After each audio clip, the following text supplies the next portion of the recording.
Hey guys, Zach here, and welcome to my top 10 PC first-person shooter games to watch in 2014. Now, there's no denying that the first-person shooter is a big part of the core gamer's arsenal, and 2014 is not going to disappoint. There's an amazing lineup of games, but many have had very rocky developments. You gotta stay up to date by keeping an eye on these modern and nostalgic FPS titles. First up, we've got Wolfenstein: The New Order by Machine Games. It's the 9th installment of the Wolfenstein series. This single-player FPS takes place in the 1960s in an alternate history where the Nazis won World War II. You play the protagonist, William Blazkowicz, tasked to launch an impossible counter-offensive against the Nazi superpower. Fight your way through legions of enemies, infiltrate strongholds, and take control of Nazi superweapons in this modern yet nostalgic FPS.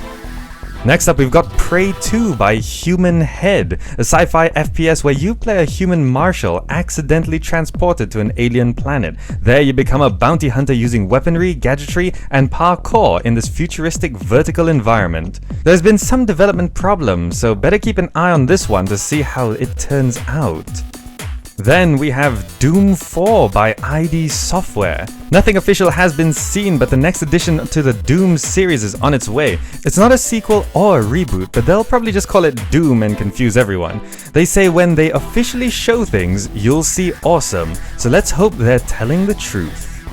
Next up, we've got Rack by Final Boss Entertainment. Speaking of Doom, this arcade-style cel-shaded FPS returns to the extremely fast movement, dumb enemies, shotguns, and rocket jumping from the days of old. Modding tools and a level editor is included, so this game should last a little longer with custom content. Compete against yourself or your friends in this nostalgic yet modern FPS. And then we've got Hell Raid by Techland, a single-player and co-op fantasy FPS where you must battle the armies of hell because why not? It started out as a game mode for Dead Island, but it eventually became a game of its own. Melee and magic are central to the combat, so get ready for what people are calling the spiritual successor to Hexen and Witch Haven.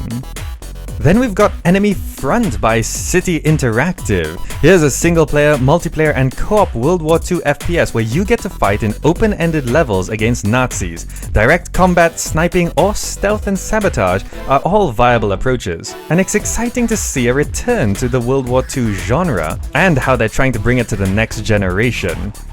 Next, we have Sniper Elite 3 by Rebellion, a tactical shooter that focuses on the long-range, methodical, and clinical approach to combat. The game takes place in North Africa during World War II. Utilize stealth, distraction, and traps. The game touts sandbox gameplay and meaningful choices, so let's see if they'll be able to deliver an intense and believable sniper game. And then we've got Homefront 2 by Crytek. It's a sequel to the hit 2011 FPS. Development shifted from the defunct THQ, and not much is confirmed. It's not even confirmed that it'll be on the PC, but I'm assuming it will be considering the first game was. The game will probably revolve around the setting of the first game, focusing on the political tension and military aggression from North Korea. But hopefully it won't turn out to be another generic modern military shooter. If you're looking forward to this, you better stay tuned to its development.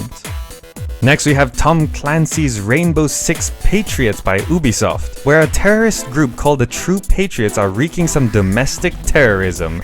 The Rainbow Six series has had its ups and downs, and development of this one has been rocky, so better be sure that this game doesn't end up shooting its own foot in its attempt to be a morally ambiguous next-gen tactical shooter.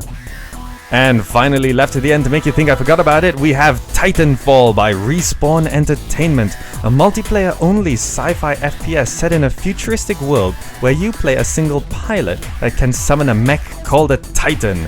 Fast-paced combat intensified by amazingly well-executed parkour mechanics drive you through the battlefield in a 6v6 with NPC creeps. Free-running futuristic combat and hijacking mechs are all central to Titanfall's gameplay. Now, most of these games should be releasing this year, but either way, you should keep an eye on developments to see if these games will be shooting their way to the top or missing their mark. Alright, that wraps up my top 10 PC first-person shooter games to watch in 2014. Hope you enjoyed the video, and if you did, drop me a like or share it with your friends. The support is always appreciated. Thanks so much for watching, and I'll see you in the next video.